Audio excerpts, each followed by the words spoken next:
오늘 본문에 보면은 이 디모데 전서는 사도의 인사말이 굉장히 짧습니다. 그리고 1, 2절의 인사말이 있음과 동시에 또 3절부터는 이제 본격적인 내용에 대한 얘기가 바로 들어갑니다.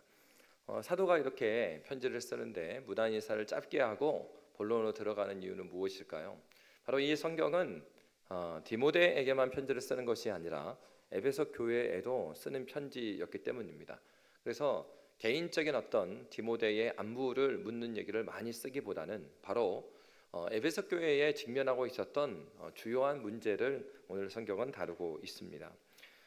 교회는 언제나 역사적으로 보면은 교회는 가르침으로 세워지고 또 다른 가르침으로 무너졌던 것이 교회의 역사입니다.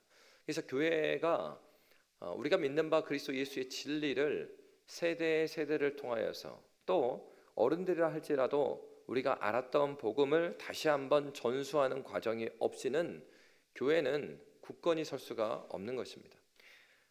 사도가 다뤘던 첫 번째 문제는 바로 이 가르침에 대한 얘기. 오늘 본문에 보면은 다른 교훈이라고 되어 있습니다. 교훈에 대한 얘기를 하고 있습니다. 그래서 오늘은 다른 교훈과 그럼 바른 교훈은 무엇인가, 그리고 교회가 어떠한 바른 교훈 위에 서야 될 것인지를 함께 살펴보고자 합니다. 먼저 오늘 말씀에 보면은 3절을 함께 읽도록 하겠습니다. 3절입니다. 함께 읽습니다. 내가 마게도냐로 갈 때에 너를 권하여 에베소에 머물라 한 것은 어떤 사람들을 명하여 다른 교훈을 가르치지 말며. 에베소 교회에 다른 교훈이 있었다는 얘기입니다. 여러분, 그러면 먼저 바울이 그러면 이 교회에 다른 교훈에 대한 문제가 있는데 사도가 자신이 갈 수가 없는 상황에서 자신의 제자였던 사도와 함께 있었던 사람은 디모데와 디도가 함께 있었어요. 그러면 사도는 왜 굳이 디도가 아닌 디모데를 보냈을까? 디모데하고 디도는 약간 사역의 성향이 달랐습니다. 그래서 여러분 이제 잘 보시면은 교육자들도 그렇지 않아요? 진리가 다르다는 게 아니에요. 모두 같은 신학교를 나오고 또 같은 곳에서 훈련받아도 어떤 사역자는 굉장히 관계 중심적인 사역자가 있습니다. 그래서 아주 친밀하게 인사해주고요, 막 안아주고. 저는 그런 걸 잘 못해요. 그래서 그 예전에도 부교육자로 섬길 때 보면은 그때는 저희 부교육자들이 굉장히 많았어요. 교구가 한 8개 되는데 목사님, 전도사님들 한 16명 되겠죠. 그러면은 교회 마당에 입구에 쫄쫄이 서 있습니다. 그래가지고 이 교인들이 들어오면은 자기 교구가 있으면 막 달려가고 막 안아주고 막 하는 거예요. 근데 저는 그냥 뭐 그 인사해주고 반갑다고 웃어주는 정도지만 한 사역자가 새로 오셨습니다. 그래서 그 부목사님은 굉장히 친근해요.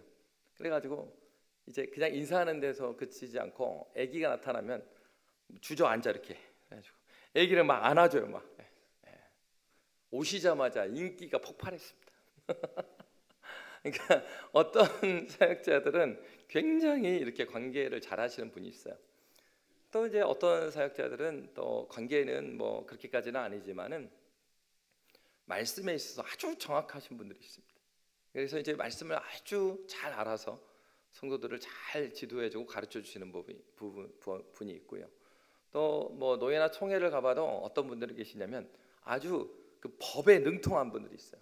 교회법뿐만 아니라 사회법까지 해서 그래가지고 막 논의가 되더라도 이게 정말 이게 이제 그 맞나 안 맞나 했을 때 다들 막 이렇게 논쟁이 분분하면은 누구를 쳐다보겠어요?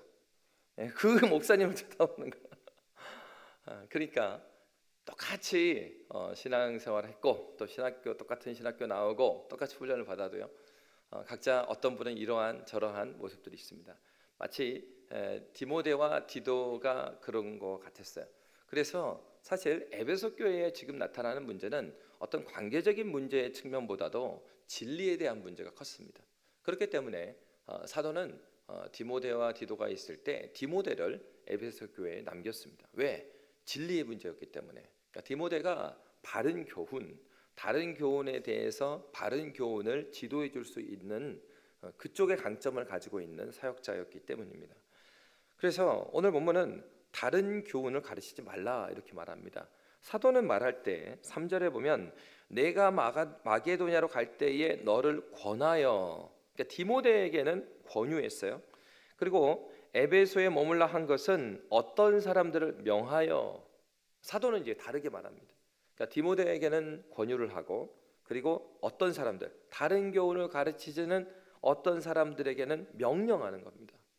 여러분, 다른 교훈에 있어서는 교회가 논의하고 타협할 여지는 없어요. 하나님 말씀에 벗어난 것들에 대해서는 논의할 바는 없습니다. 그런데 바로 사도는 부드럽게 권유하지만 진리가 아닌 것에서 아주 단호하게 명령을 하고 있는 것이죠. 그러면 그 다른 교훈의 내용이 무엇인가? 그건 4절입니다. 우리 4절 말씀 함께 읽도록 하겠습니다. 신하와 끝없는 족보에 몰두하지 말게 하려 함이라. 이런 것은 믿음 안에 있는 하나님의 경륜을 이름보다 도리어 변론을 내는 것이라. 아멘. 당시에 이 에베소 지역 자체가 굉장히 우상 숭배가 심했던 것이죠. 그래서 여러분 사도행전에서 우리가 몇 달 전에 살펴본 것처럼 에베소 교회에서 어떻습니까? 사도가 복음을 딱 전했을 때 그들이 돌이킵니다. 돌이켜 갖고 그 복음이 흥황하여서 에베소뿐만 아니라 아시아 지역에 말씀이 충만했다고 그랬어요. 그것에 대한 에베소 성의 증거는 뭐였냐면 당시에 사도행전 19장 19절에 보면은 마술을 행하던 사람들, 그리고 많은 사람들이 자기 책들을 가지고 왔고요, 광장에다 던져갖고 태웠어요. 근데 그 책이 은 5만이나 됐대요. 여러분, 은 5만이라는 것, 근데 뭐 여기가 단위가 나오지 않는데 그 당시에 단위가 여러 가지 단위가 있지만 만약 이 은 5만이 드라크마라는 단위를 이야기한다면 그 드라크마, 한 드라크마가 그 노동자의 하루의 품삯이었대요. 그렇다면은 오늘날 우리로 하면은 한 사람의 노동자의 품삯을 만약에 10만 원이라고 생각하면은 저 은 5만은요 오늘날로 하면 50억 정도 되는 거예요. 그러니까 여러분 거기다 태운 책들의 값이 얼마짜리 한다고요? 50억 원어치 태운 거예요. 이 말이 무슨 말이겠습니까? 당시의 인구가 오늘날 도시가처럼 많지도 않은 도시인데 이런 얘기가 되겠죠. 그 에베소라는 성에 한마디로 그 이 마술책 그리고 뭐 철학책 그런 책이 없는 집이 하나도 없는 거예요. 그러니까 웬만한 집은 다 갖다가 책을 태운 거예요. 그러니까 이게 뭘 반영해 줍니까? 복음의 능력도 보여주지만 반면에 무슨 얘기를 보여주는 거예요? 에베소 성의 사람들이 얼마나 마술에 민감하고요, 그리고 신비한 어떤 철학에 민감하고 그런 사람들이었다는 얘기예요. 그러니까 오늘 본문에 보면은 신화에 몰두한다. 이 신화라는 것은 당시가 로마 시대입니다. 로마에 있어서 그들이 보았던 신화는 로마 신화는 별게 안 돼요. 스토리 자체가 길지도 않아요. 당시의 신화라고 하면은 뭘 말하냐면 그리스 신화를 말합니다. 그래서 로마는 그리스 철학에 잡혀 먹혔다고 그랬잖아요. 그러니까 그리스 신화가 그들의 세상을 바라보는 모든 시각이었어요. 그러니까 이 세상을 바라고 판단할 때 이런 거죠. 그러니까 마치 사도행전의 말씀에 보면은 복음을 딱 전하러 갔을 때 그들이 복음을 잘 전하고 말을 잘하고 막 그러니까 바울과 바나바를 향하여서 이 사람은 제우스 신이고 이 사람은 헤르메스 신이다 막 이렇게 말하잖아요. 제우스하고 헤르메스 어디 나온 거예요? 그리스 철학에, 그리스 신화에 나온. 그러니까 이 당시의 사람들이 어떠한 이슈를 보고 판단하고 개인들하고 대화할 때도 마찬가지예요. 저기 헤르메스 같지 않냐? 여러분 그 명품 있죠? 에르메스. 그 헤르메스예요. 그게 저 그리스 신화에 나오는 신 이름이에요. 신 이름. 그러니까 그런 식이란 말이에요. 그러니까 세상을 이야기할 때 그들의 기준은요, 그리스 신화에 나온 내용을 기준으로 이야기를, 일상 대화도 그렇게 이야기를 해요. 그 말은 그들이 세상을 바라보는 세계관 자체가 그리스 신화를 바탕으로 하고 있다는 얘기예요. 그러면 여러분 그리스 신화의 내용은 뭔가? 사실은 그리스 신화의 내용은 신들에 대한 얘기이긴 하지만 그리스 신화에 나오는 신들은 어떤 전능한 신 막 그렇진 않아요. 능력은 있긴 있어요. 그런데 신은 신들인데 신들이 얼마나 웃기냐면 신들이요 결혼했다가 이혼하고요. 그리고 불륜해갖고 또 아기도 낳고요. 막 신이 그래 막. 그 신이 또 어때요? 신이 공평하고 공의로운 게 아니라 신들이 어떻습니까? 열받으면 막 포세이돈은 풍랑을 일으켜 막 화가 나면. 이게 이 그리스 신화에서 말하는 신은 누구겠어요? 하나님을 그리는 거겠어요? 사람을 그리는 거겠어요? 사람이에요, 사람. 그러니까 이 신화에 창념한다는 말은 그들이 세상을 바라보고 세상을 판단하는 기준이 인간적인 어떠함에 의해서, 그들의 시각이 뭡니까? 그리스 신화다는 말은 신적인 관념이 아니라 인간 중심적인 견해를 가지고 세상을 바라본다라는 거예요. 그 성이 그래요. 그런데 지금 에베소 성에 대한 얘기예요? 에베소 교회에 대한 얘기예요? 교회에 대한 얘기죠. 교회에서 그렇단 말이에요. 교회에서 지금 다른 교훈인데, 다른 교훈의 내용이 뭐예요? 신화에 창념한다. 너희가 에베소 성의 다른 사람들과 같이 어떤 문제나 어떤 세상을 바라보는 기준이 인간적이다. 인간적인 기준으로 세상을 바라보고 있다는 것을 지적하고 있는 것입니다. 그러니까 다른 교훈의 내용을 명확하게 말하진 않지만 그 다른 교훈의 특징은 인간 중심적인 사고로 세상을 바라보는 거예요. 여러분, 어떠한 문제에 대해서 우리가 바라볼 때 성경의 시각으로 자꾸 보려는 노력을 해야 되거든요. 완벽할 수는 없죠. 우리도 마찬가지로 지금 여러분 자본주의 세상에 살잖아요. 여러분이 여기 살다가요 중국에 들어가면 이해가 안 된 것들이 많죠. 굉장히 중국도 많이 비슷해졌어요. 사실상 자본주의니까. 그렇지만은 우리나라와 또 다르게 되게 많습니다. 그러니까 타문화로 갔을 때, 그러니까 우리나라 자체가 약간 웨스턴을 모델로 해갖고 발전해 왔잖아요. 근데 반대쪽으로 딱 가잖아요. 그런 나라를 가면은 좀 이해가 안 되는 것들이 있어요. 그러니까 왜요? 그들이 세상을 바라보는 시각과 우리가 바라보는 시각, 우리도 자본주의 안에서 우리가 태어나고 살아갔기 때문에 우리는 자본주의 사고방식이 익숙하고 그것이 우리 사고에 깊이 들어와 있어요. 어르신들은요 유교 문화에 굉장히 그것이 깊이 들어와 있단 말이에요. 그러니까 우리가 당연하다고 생각하는 것이 성경적인 기준에서 당연하지 않은 게 굉장히 많습니다. 여러분의 교회 역사를 좀 공부해 보다 보면요 어떤 생각이 드냐면 교회 역사에 있어서 신앙도 이게 교회의 역사도 왼쪽으로 치우쳤다가 오른쪽으로 치우쳤다가 그럴 거 아닙니까? 그런 치우쳤던 신앙이 가장 균형을 맞췄을 때를 종교개혁대로 봐요. 근데 교회의 역사를 쭉 공부하다 보면요 어떤 생각이 드냐면은 과연 루터나 깔뱅 선생이 오늘날 우리 한국교회를 보면 개혁파의 후손이라고 볼까? 오히려 이상하게 생각할 수도 있어요.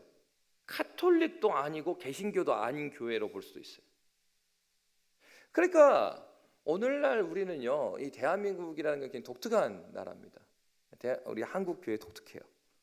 왜냐하면은 전 세계적으로 장로교회가 가장 큰 교회가 되어 있는 곳이 한국이에요. 미국에 이게 장로교회 크지 않습니다. 재밌죠. 근데 그러면 미국 선교사들이 굉장히 많이 와서 복음을 전했으니까 그러면 한국 교회가 미국 교회를 닮아 있느냐? 어떤 면은 닮아 있는데 상당히 또 달라요. 그러면 이제 우리가 그 생각을 해봐야 되는 거죠. 그 다름이라는 것이 복음의 진리에서 볼 때, 성경에서 볼 때 다룰 수 있는 정도의 다름인가? 아니면 지극히 한국적인 것인가? 그러면 지극히 한국적이라고 하면 그건 어떻게 될까요? 종교개혁자들이 뭐라고 그랬냐면 개혁된 교회는 계속해서 개혁되어야 된다고 했어요. 인간의 편의로 개혁되어야 되는 게 아니라 하나님 말씀으로 계속 가야 된단 말이에요.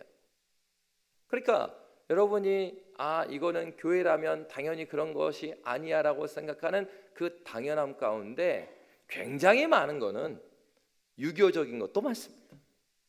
대표적으로 여러분 장례 풍습 있죠. 장례 풍습. 지금 여러분 보통 3일장을 하고 교회 집례를 하면은 4번 또는 5번 예배를 드리기도 하고 어떤 교회는 3번 드리기도 하고 뭐 그렇습니다. 정작 우리 남장로교회 선교사님들이 복음을 전했잖아요. 미국 장례를 3일 동안 4일 동안 할까요? 여러분 장례 풍습은요 지금 우리가 교회장이라고 하면서 하는 이것도요 굉장히 한국 전통적인 그런 장례 모습을 답습하고 있는 게 많아요. 사실 우리가 그런 부분을 고민해 봐야 되는 거죠. 내가 신앙생활을 바로 한다고 하고 있는데 이 신앙생활의 기준이 정말 뭐 성경에서 말하는 기준을 내가 따라가고 있는가 그렇지 않는가. 그러니까 예수를 믿는다라는 것은요 내가 예수를 만나서 하나님 나라에 가기까지 지속적으로 나를 복음에 복종시키는 과정이에요. 내 생각과 복음대로 사는 삶의 양태를 예수 믿는 방향으로 성경대로 고쳐가는 모든 과정이 신앙생활이에요. 여러분 교회는 지속적으로 하나님의 말씀으로 계속해서 나아가야 되는 것이죠. 사도가 말하는 게 그거예요. 이제 에베소 교회 시작되지 얼마 안 된 에베소 교회니까 당연히 그 에베소 성의 영향을 받죠. 수많은 신화를 따라가서 교회의 문제도 해결해요. 그러니까 이게 이제 어떤 혼란이 일어나겠습니까? 이게 회사인지 교회인지 헷갈리게 됩니다. 기준이 세상 기준을 계속 따라갔을 때 사도는 그걸 말하고 있는 거예요. 인간적인 신화에 집착하지 마라. 사람들이 생각하는 세상 기준으로 너희가 너희를 바라보면 안 된다. 이 얘기를 하는 거예요. 두 번째로는 그 다른 교훈은 오늘 본문에 보면 어떻게 되어 있습니까? 오늘 본문에 하나는 신하고요. 그리고 또 하나는 끝없는 족보에 몰두하지 말게 하라 그랬어요. 끝없는 족보. 그러니까 에베소 교회 안에 끝없는 족보의 문제가 있었다라는 것입니다. 여러분 이 족보는 다른 것이 아닙니다. 그러니까 족보라는 것은 초대교회 가운데 문제가 됐던 게 뭐냐면은 네가 유대인이냐? 너는 헬라인이냐? 그게요. 서신서 웬만한 서신을 다 봐보십시오. 이방인과 유대인의 갈등이 계속 있었어요. 그러면서 뭘 찾아가요? 진리를 추구하는 건 중요한데 좋아요. 진리 추구하는 게 나쁜 게 아니죠. 진리 추구하는 건 좋아요. 그런데 이것 따지는 거예요. 누가 정통이냐? 그래 누가 정통이냐? 그거를 막 따져요. 그런데 우리 4절 말씀 다시 한번 볼까요? 4절 말씀에 이렇게 하기 시작하는 결과들을 이야기하고 있어요. 4절 말씀 함께 읽습니다. 시작. 신하와 끝없는 족보에 몰두하지 말게 하려 함이라. 이런 것은 믿음 안에 있는 하나님의 경륜을 이름보다 도리어 변론을 내는 것이라. 아멘. 여러분 다른 교훈이라는 것 자체가 신하와 끝없는 족보에다 집착한다는 거였어요. 그리고 그것이 정말로 그러한가를 판별할 수 있는 것은 두 가지예요. 하나는 바른 교훈의 기준에 비춰 보는 거예요. 그리고 또 하나는 예수님께서 뭐라고 말했습니까? 너희가 진짜인지 아닌지는 뭐로 알 수 있어요? 열매로 알리라 이렇게 말했습니다.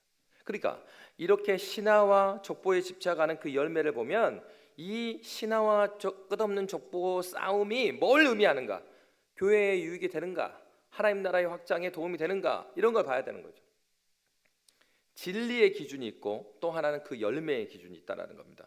근데 열매의 기준으로 봤을 때 이 다른 교훈의 결과가 어땠냐? 4절 말씀에 보면은 족보에 몰두하지 말게 하려 함이라. 이런 것은 믿음 안에 있는 하나님의 경륜을 이름보다 도리어 뭐를 낸대요? 변론을 낸다. 변론을 말미암아서 변론과 분쟁이 일어나죠. 그렇게 해서 에베소 교회를 찢고 있다는 거예요. 아무리 옳은 내용이어도요. 주님 몸된 교회를 위해서 함구해야 될 때가 있습니다. 근데 어떤 사람들은 이것을 어떻게 말해요? 진리에 타협했다라고 비판한 경우가 있어요. 그러면서 진리를 위해서 여러분 대부분의 교회 분쟁의 문제가 있을 때 잘 살펴보십시오. 어떤 이슈에 대해서 찬성하는 입장이나 반대하는 입장이나요. 다 그 근거를 어디에 둘까요? 어디에 두고 있어요? 근거를 성경에 둬요. 성경에. 아니 하나님 말씀에 이러지 않습니까? 이렇게 말하고 반대도. 아니 하나님 말씀이 이렇습니다. 냈고. 그래서 서로 양보가 안 되는 이유가 뭐예요? 둘 다 성경에 근거하니까. 그리고 뭐라고 그러냐면 과거를 회상하면서 그런 거죠. 내가 그때 그런 것은 진짜 교회를 위해서 그런 거야. 다 그렇게 말해요. 누가 교회에 어려움을 당할 때 거기서 교회를 무너뜨리게 했다는 사람이 어디 있겠어요? 근데 그걸 생각해야죠. 궁극적으로 하나님 나라를 위하고 교회를 위한다고 하면서 교회를 찢는 일은 주님의 몸을 찢는 일이에요. 너무 위험한 일입니다. 정말 구원에 대한 진리. 그러니까 여러분, 이거 정말 양보할 수 없는 복음에 대한 얘기다. 그런 경우라 하더라도 어떤 게 합당하겠습니까? 그 교회가 이단 교회가 아니면, 건전한 하나님 나라의 교회면 조용히 그 자리를 떠나는 게 나아요. 기도하면서 내가 교회를 찢는 주체가 되는 것보단, 진짜 이것도 가장 후순위를 말하는 겁니다. 그 문제가 봤을 때 당장 그렇게 하라는 게 아니라, 여러분 중요한 건 뭐냐면 진리를 찾고 옳은 것을 찾다가 나중에, 지금 에베소 교회 그렇다는 얘기예요. 그 기준도 잘못됐단 말이죠. 신화를 쫓아, 그러니까 인간 중심적으로 시작한 논쟁이에요. 그러니까 이 자체도 진리의 기준으로도 안 맞는데, 그것을 가지고 계속해서 이들이 끝없는 족보를 따져요. 분쟁하고 논쟁을 해요. 그 결과가 뭐냐? 바로 변론이었어요. 분쟁이었어요. 교회를 하나 되지 않게 만드는 것이에요. 여러분, 왜 이런 내용을 다뤄야 될 필요가 있습니까? 여러분, 성경 오늘도 광고해 보니까 성경 애덕장수 보고하랍니다. 지금부터라도 열심히 읽으십시오. 그래서 근데 보니까 말씀 진짜 많이 읽으시더라고요. 작년에 시상할 때 깜짝 놀랐습니다. 야, 1년에 오이구, 일독도 어려운 분도 있는데 몇십 독을 하신 분도 계시고 너무 막 놀라워요. 그러니까 성경을 사랑해야죠. 하나님 말씀을 사랑해야 돼요. 그런데 문제는 여기 있어요. 여러분, 오늘날 기존에 우리 교인들, 그 정통교회 다니는 교인들 말고 이단에 빠진 교인들이요. 이단에 빠진 교인들, 성경을 많이 읽고 성경 공부 열심히 합니다. 그러면 여러분, 이거 그런 질문 있지 않아요? 아니, 왜 그렇게 성경을 많이 보고 성경 공부를 함에도 불구하고 더 이단에 빠질까? 그래서 여기서 이상한 결론을 내는 사람도 있는데, 그렇기 때문에 성경을 너무 많이 읽으면 안 된다. 그렇게 하시면 안 돼요. 성경을 열심히 읽어야죠. 그런데 문제는 뭐겠습니까? 잘못된 시각을 가지고 성경을 읽으니까 더 깊이 빠져요. 신화에 집착한다. 그러니까 자기 기준으로 성경을 읽어요. 그러니까 성경을 읽을 때 하나님께서, 성경은 우리를 향한 편지죠. 그러니까 저자가 하나님이시고 하나님께서 그의 백성들을 구원하실 때 언약의 말씀으로 해주신 약속을 통하여서 이루시죠. 그러니까 이 성경은요, 창세기부터 계시록까지 언약적 관점으로 읽는 관점이 있어요. 그러니까 하나님께서 그의 백성에 공적으로 어떻게 약속해 주셨고, 그 약속이 구체적으로 어떻게 발전해 가서 어떻게 이루어지고, 그리고 다시 오실 예수 그리스도께 하신 약속이 어떻게 이루어지시는가, 그런 언약적 관점을 해서 보는 관점들이 있고, 또 하나는 이 성경책은 어떤 책입니까? 약속. 성경책은 약책이에요. 무슨 약입니까? 구약과 신약. 근데 그 약이 바로 언약이라고요. 언약. 오래된 언약과 새로운 언약이에요. 그런데 이 구약과 신약이 어떻습니까? 이 언약은 무엇을 위한 언약이에요? 우리를 구원하시기 위한 언약이죠. 그래서 하나님께서 그의 백성을 구속사적으로, 구원의 역사 가운데 펼치시는 하나님의 구원이 어떻게 이루어졌고 그리고 이루어질 것인가, 그 관점, 그게 구속사적인 관점입니다. 그 창세기부터 계시록까지 구속의 역사적인 관점에서 기록되어진 관점이 있단 말이에요. 그러니까 우리는 그러한 건전한 관점, 성경을 바라보는 건전한 시각을 가지고 성경을 볼 때 뭐가 이야기가 되냐면, 창세기, 출애굽기, 레위기까지 읽었는데 막 막히죠. 출애굽기까지는 그래도 재밌어요. 막 홍해 갈라지고 막 메추라기 막 나타나고 얼마나 재밌어요. 근데 레위기 들어가면은 그 말 갖고 막 너무 졸립니다. 제사, 아이고 희한하네. 제사 지내지 말라더니만 레위기 맨 제사 얘기요. 그게 이제 막 이게 안 읽혀요. 근데 이런 구속사적인 관점이나 언약적 관점이나 그리고 하나님 나라의 관점을 이해하면서 성경을 읽어보면 이 하나하나의 성경이 연결이 돼요. 그러면 이제 그렇구나, 요게 이렇게 연결되구나. 그래서 여러분 성경을 읽으실 때는요, 성경 전체적인 개관에 대해서도 이해할 필요가 있어요. 그래서 여러분 추천드리는 거는 주일학교 교사로 가십시오. 주일학교 교사로 가고 뭐 성경의 파노라마 뭐 이런 거 있죠? 모르시군요. 네.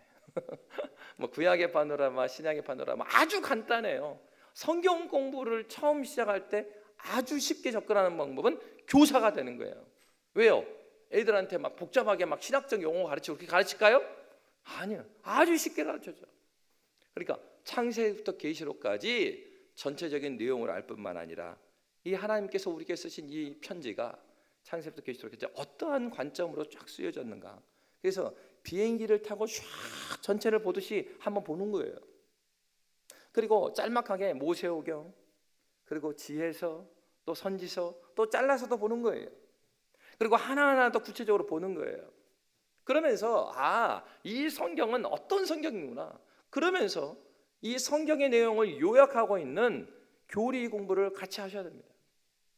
여러분 신앙생활을 오래 함에도 불구하고 내가 이 세상을 바라보는 시각이 만들어지지 않는 이유는 우리 가운데 성경에서 말하고 있는 전체적인 이 세상을 바라보는 시각, 세계관이라고 그러죠. 세계관의 뼈대가 내 안에 없기 때문에 그래요. 그 뼈대를 다 알려줬어요. 여러분 장로교인이죠?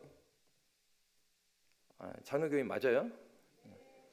장로교회가 우리가 믿는 바 신앙을 고백하는 신앙고백서가 웨스트민스터 신앙고백서예요.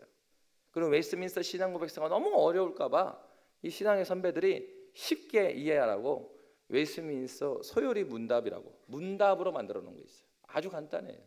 그리고 또 어른들한테도 설명해 놓은 게 대요리 문답이에요. 그러면은 그런 문답들을 봤을 때 어떤 생각이 나면 내가 믿는 바 하나님이 이러한 분이고 하나님 앞에서 이렇게 살아가야 된다면 그럼 예배는 어떻게 드려야 되냐. 그래서 예배 모범이라는 또 책이 있어요. 그럴 뿐만 아니라 예배만 그렇게 드릴 게 아니라 교회를 우리가 이끌어갈 때 교회는 공동체적으로 하나님 나라에서 어떠한 모습이어야 되는가, 교회를 어떻게 다스릴 것인가, 그게 웨스트민스터 정치에 대한 책이에요. 그래서 신앙의 선배들은요, 이 웨스트민스터 회의를 통해서 5개의 문서를 만들어서 그것을 계속해서 장로 교인이라면 세대의 세대를 걸쳐서 가르치게 했습니다. 그래서 여러분 목사가 되려면요 그 서약을 해야 돼요. 우리나라에서는 이제 그거를 요약한 12신조라는 게 있어요. 우리 총회헌법 자체에. 그래서 어떤 서약을 하냐면 나는 웨스트민스터 신도 개요서에서 말하고 있는 하나님 삼위 하나님에 대한 신앙을 성도들에게 가르치겠습니다 라고 했을 때 강도사님들이 네 해야 목사 안수 받는단 말이에요. 그래 네 해놓고 교회 가서 안 가르쳐. 그 문제가 있는 거죠. 신앙의 성경의 내용을 요약해 놓은 신앙 고백이 이미 있습니다. 여러분 어려운 길 갈 필요 없어요. 그래서 내년에는 제가 그 교리를 배울 수 있는 장을 만들 건데 여러분 주보의 하이델베르그 요리 문답도 그런 개혁교회의 신앙 고백서 중에 하나예요. 그게 이제 52주로 돼 있다 보니까 아주 또 편하니까 주차별로 넣어 드리는 거예요. 그래서 요 내용들을 잘 알게 되면 성경을 읽을 때 그리고 여러분이 이단이 누가 쫓아와도 저거는 무엇이 잘못됐구나 이걸 알 수 있다니까요. 왜? 바른 교훈이 그에게 뿌리가 된다면 다른 교훈이 무엇인지를 분별할 수 있는 힘이 생기는 거예요. 근데 에베소 교회에 그게 없었다 이 말이에요. 그러니까 어떻습니까? 이단에 빠진 사람의 성경을 계속해만 보면 볼수록 자기가 이단의 관점으로 성경을 보니까 보면 볼수록 그 말이 더 맞네 이렇게 되는 거예요. 여러분 그러니까 성경을 많이 읽을 때 성경의 내용을 요약하고 있는 우리 장로교회 신앙 고백서인 웨스트민스터 신앙 고백 아니면 주보에 나와야 하이델베르그 요리 문답 지속적으로 여러분 봐야 돼요. 그래서 하나님께서 성경을 통해서 말하고 있는 이 세상을 바라보는 시각이 무엇인가 이걸 알아야 될 거 아니에요. 그렇지 않게 되면 어떻게 됩니까? 아이들 신앙교육을 할 때, 그리고 교회에 어떤 문제가 생길 때 자기들끼리 논의해서 가장 옳다 싶은 것을 정하게 된단 말이에요. 에베소 교회의 교인들이 바보여서 그렇게 했겠습니까? 아닙니다. 그들의 말씀이 뼈대가 없기 때문에 나름대로 의논해서 뭔가를 결정을 하는데, 그 의논한 결정이 하나님의 말씀 중심이 아닌 거예요. 왜? 말씀 모르니까. 그럼 지도자들이 하나님 말씀을 모르면 어떤 문제가 생겨요? 이런 문제가 생기는 거예요. 하나하나를 선택할 때마다 점점 멀어져 가는 겁니다. 그런데 멀어져 가는지 자기들 못 느껴요. 왜? 자기들 안에서의 최선이었으니까. 처음부터 100점짜리 어떤 결론을 낼 수는 없어요. 그러나 하나님 말씀을 알아가고 분투하면서 하나님 말씀을 가르쳐주고 하면서 그 가운데서 이런 거는 우리 교회가 하나님 말씀 가운데서는 아닌 것 같다는 걸 발견될 때마다 하나하나 수정해 가는 거예요. 그러니까 완전히 천상의 교회처럼 아무런 문제가 없는 그런 교회는 이 세상에 없어요. 그러나 진정 아름다운 교회는 어떤 교회일까요? 하나님께서 허락하신 바른 교훈이 그 중심에 있어서 그 말씀을 가르쳐주는 과정 가운데 우리 교회 가운데 말씀에 비추어 보니 이거는 이렇게 수정하는 것이 좋지 않겠습니까? 말씀으로 하나씩 바꾸어져 변혁되어지고 개혁되는 교회, 그것이 하나님 보시기에 아름다운 교회입니다. 여러분, 그러므로 사도는 그 얘기를 하고 있어요. 다른 교훈은 논쟁은 많아요. 그런데 생명이 없어요. 교회의 분열과 영적 피로감만 남겼다 하는 것입니다. 그럼 바른 교훈의 증거는 뭐냐? 4절 말씀에 보면, 우리 4절 말씀 다시 한번 볼까요? 가운데에 바른 교훈에 대한 얘기를 하고 있어요. 함께 읽습니다. 시작. 끝없는 족보에 몰두하지 말게 하려 함이라. 이런 것은 믿음 안에 있는 하나님의 경륜을 이름보다 도리어 변론을 내는 것이라. 믿음 안에 있는 하나님의 경륜을 이루는 것, 바른 교훈을 가르쳤을 때의 결과는 무엇입니까? 믿음 안에 있는 하나님의 경륜을 이루어내는 됩니다. 경륜 좀 어려운 얘기인데, 경륜이라는 것은 첫 번째, 하나님에 의해서 잘 이 세상에 향한 하나님의 계획을 말해요. 근데 경륜은 하나님의 계획만 말하는 게 아니에요. 하나님의 계획, 하나님의 의지, 하나님의 뜻 같은 얘기입니다. 근데 하나님께서 이 세상을 만드셨을 때 그냥 만드신 게 아니죠. 지혜가 풍성하신 그 하나님께서는 이 세상을 향한, 우리 자신을 향해서도 한 명 한 명에 대한 계획을 가지고 만드셨어요. 그걸 믿으십니까? 계획을 가지고 만드신 하나님께서 이 세상을 대충 다스리고 이끌어 가실까요? 아니죠. 하나님께서 하나님의 뜻을 이 시간과 공간이라는 역사 가운데서 하나님의 어떠함을 드러내는 방식으로 하나님의 뜻을 드러내는 것이 경륜이에요. 그러니까 우리는 역사 공부를 하면서 뭘 알게 되겠어요? 뭘 알아야 되겠어요? 역사. 하나님께서 역사를 사용하신다고 그랬잖아요. 어떻게 사용하신다고요? 이 세상을 향한 하나님의 창조의 목적, 구원의 계획을 무엇을 통하여서 드러내신다고요? 역사를 통해 드러낸다니까요. 그러면 여러분, 그리스도인들이 역사에 무지하면 되겠어요? 안 돼요. 성경은 하나님의 창조의 목적과 구원의 계획이 이루어지는 역사책입니다.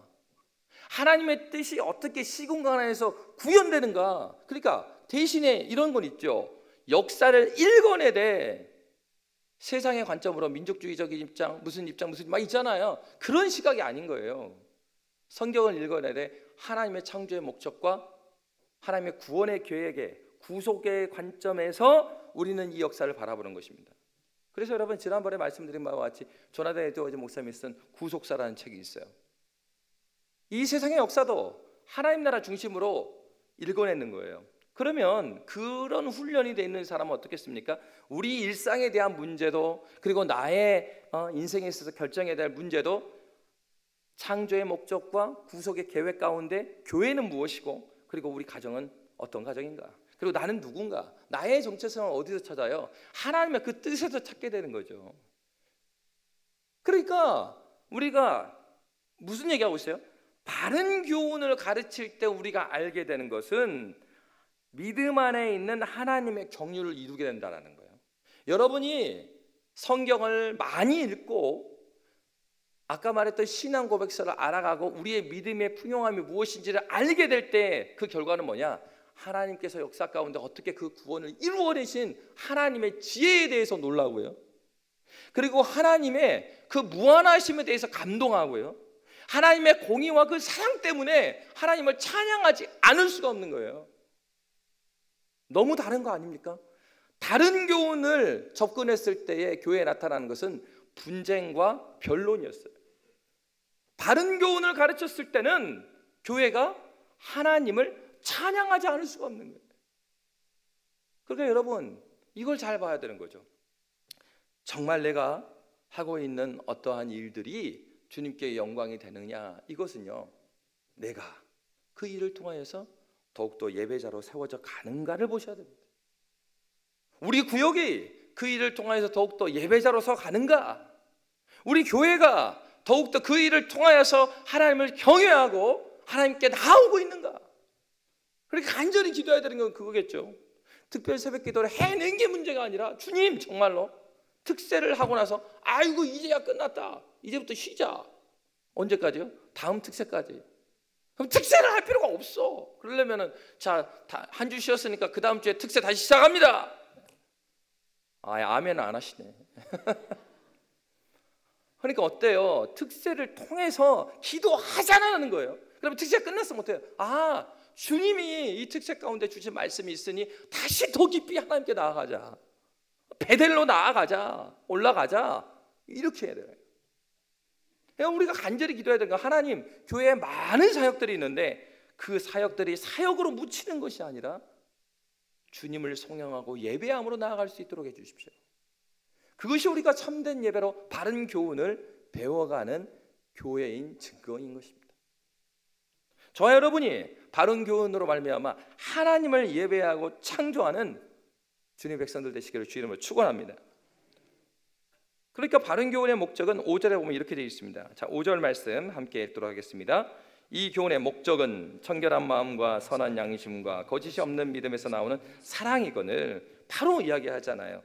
청결한 마음이 무엇입니까? 그리스도 예수로 깨끗해진 마음이요. 남들보다 괜찮은 마음 아니고 그리스도 예수. 그래서 어떻습니까? 여러분 자녀를 사랑할 때도 어떤 식으로 사랑하는 경우가 많냐? 나를 사랑하니까 자녀를 사랑하는 경우가 있어요. 그러니까 내 자존심 때문에, 예? 자녀한테 지도를 하는데, 야 그러면 엄마 아빠가 욕먹어. 아이가 잘 되기 위해서 교육하는 게 아니라 지금 뭐 때문에 교육한 거예요? 엄마 아빠 체면이야 너는. 애가 정말 바른 아이가 되게 하기 위해 해야 되는데, 야 엄마 아빠가 욕먹잖아, 이 순서가 바뀌었죠. 그런 거는 청결한 마음은 아니에요. 그러니까 얘가 정말 예수 사람이 되기 위해서 얘를 교육하는 거예요. 그리고 선한 양심은 무엇입니까? 선의 기준은 하나님의 말씀이 기준이 되어주는 거예요. 그래서 독단적으로 무엇을 판단하는 게 아니라 하나님 말씀에서 답을 찾는 거죠. 세 번째, 거짓이 없는 믿음이다. 이 말은요, 가면을 쓰지 않는다는 뜻을 갖고 있어요. 거짓, 가면. 여러분 가면 쓰시면 안 됩니다. 그래서 여러분 그 예배 끝나고 저 이렇게 다 인사하고 가시잖아요. 인사하실 때 보면 여러분 너무 얼굴이 너무 충만하고 너무 아름다우세요. 그래서 여러분 그 얼굴이 한 주 동안 계속 유지되시기를 주의 이름으로 축복합니다. 가면 쓰고 저한테 인사하시면 안 돼요? 그러니까 가장 은혜 받았을 때가 나의 진실된 모습이어야 합니다. 여러분 그렇습니다. 그런데 거짓 선생님의 특질은 무엇입니까? 6절 말씀에 이런 말씀이 있어요.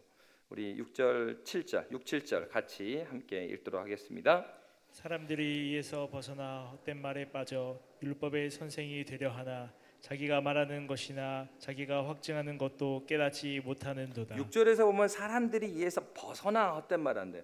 벗어난다라는 것입니다. 여러분 군대에서 훈련소에서 사격을 했습니다. 그래서 25m를 전방에 두고 다 엎드려서 사격을 했어요. 다들 10발을 줬습니다. 그리고 10발을 다 쏘았어요. 그래서 제 얘기예요. 그리고 제가 관역에 갔습니다. 그래서 관역표에 몇 개가 맞았는지 돌아오면서 큰 소리로 이야기합니다. 그러면서 저 앞에서 뭐 2발, 3발. 그런데 저는 표적지를 보고 너무나 놀랐습니다. 제가 몇 발을 맞췄게요? 11발을 맞췄습니다. 분명히 10발을 쐈는데 11발을 맞췄어요. 그 한 발 누가 맞췄을까요? 옆에 누군가가 맞췄겠죠. 그러니까 이 벗어난다는 얘기는 그런 얘기예요. 내 관역을 향해서 정확히 조준을 하고 쏴야지. 분명히 옆에 있는 병사는 자기는 거의 맞췄대요. 근데 누구 거 맞춘 거예요? 그러니까 제가 10발을 맞췄는지 몇 발을 맞췄는지 모르는 거예요. 그 11발 중에 얘가 맞춘 것이 10발일 수도 있죠. 백날 관역에 벗어나 갖고 쌓아봐야 아무 소용이 없다 이 말이에요. 어떤 게요? 다른 교훈을 쌓아봐야 거짓 선생들이 그렇게 하는 것은 벗어나 헛된 말에 빠진다. 여러분, 신앙생활을 하되 주님의 관역에 온전히 맞추시는 축복이 임하시길 주의 이름으로 축복합니다. 두 번째로, 율법의 선생이 되려 하나 자기가 말하는 거 확증하는 거 깨닫지 못한다라고 말하고 있습니다. 자기가 해석의 기준이다 보니까 자신이 주인이 되려고 그래요. 우리의 유일한 기준은 하나님뿐입니다.